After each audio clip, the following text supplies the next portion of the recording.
before. Magandang araw! Welcome sa Transfer It Genre. Dito ay pinapakita namin kung paano namin sinisimulan ang aming araw. Panibagong araw kung paano natin i-maintain ang kalinisan ng aming store. Speaking of kalinisan, meron kaming sinusunod na 5S rules. Kaya naman, kahit wala pa ang araw ng aming general cleaning, ay maayos at malinis ang aming store. Siyempre, nire-remind namin ang bawat isa na maglinis mula pagpasok hanggang pag-uwi. Ipapakita namin dito kung ano nga ba ang compose ng 5S rules na aming sinusunod.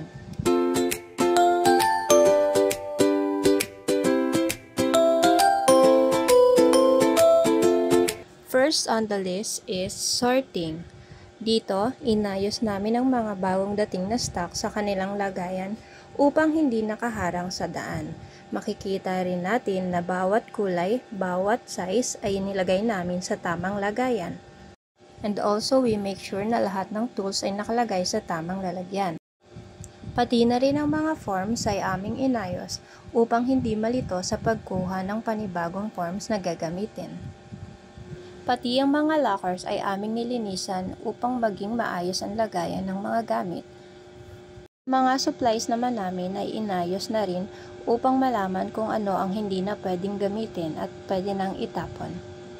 Maging ang mga plastic bags ay inayos na rin namin upang mabilis magbalot ng order ni customer. Next on the list is set in order. Nilagyan namin ng mga tags ang mga hanger upang hindi mahirapan sa pag-a-arrange kung meron mang customer na tumingin ng mga samples. Nilagyan na rin namin ng mga hang tags ang mga ito. Next is the shine. We make sure na lahat ng display ay aming napupunasan upang maging kaaya-aya sa paningin ng mga customers. Dahil kung malinis ang mga displays, mas maiengganyo ang mga customer na tumingin kung anong items ang meron tayo dito sa loob ng stores. Mini-make sure namin na lahat ng sulok ay aming napunasan dahil mas nakakaengganyo magtrabaho kung talaga namang malinis ang ating store. Pati na rin ang aming mga TVs and walls ay aming pinunasan upang ma-make sure na wala kaming makakaligtaan sa paglilinis. Pati mga windows ay aming pinunasan upang maging kaaya-aya sa paningin ng mga customers.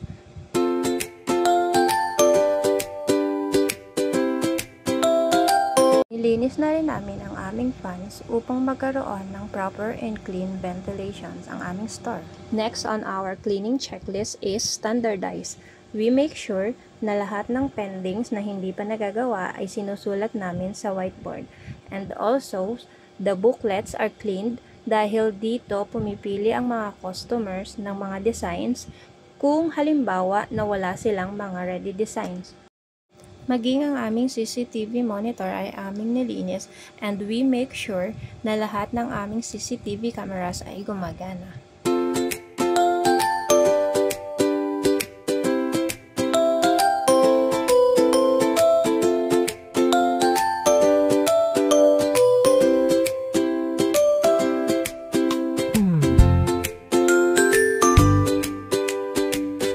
And last but definitely not the least is sustain.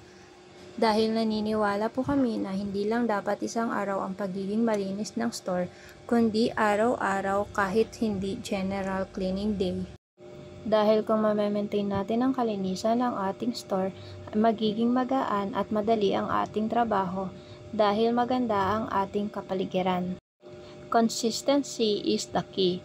Yan ang aming pinanghahawakan. Kung kaya naman, hindi kami nahihirapan sa paglilinis ng aming store.